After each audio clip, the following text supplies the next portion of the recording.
interkuadriaz txiki ospatzen ari dugu.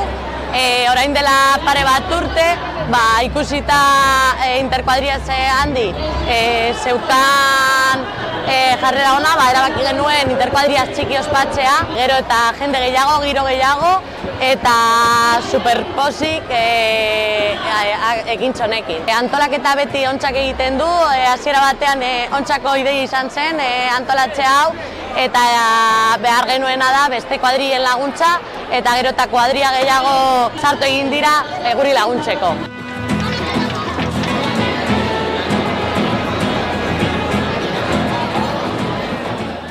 Ezberdinak daukagu, alde batetik 2 urte entzakumeentzat moto-molto daukagu, eta gero hortik aurrera ume urte gehiago entzat daukagu, partxiz, abarka jaurtiketa, txapela jaurtiketa daukagu bebai sokatira.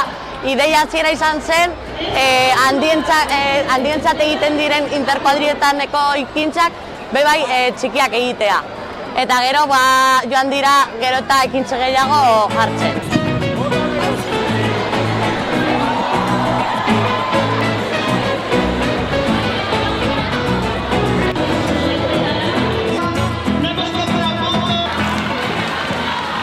Nik uste dut azkenean handiekin bezala gertatzen dena, sokatira gehien bat gustatzen dena da, baina hala ere ekintze guztiak nik uste dut segun ze adine dekozun, ekintze batera edo bestera joaten zara.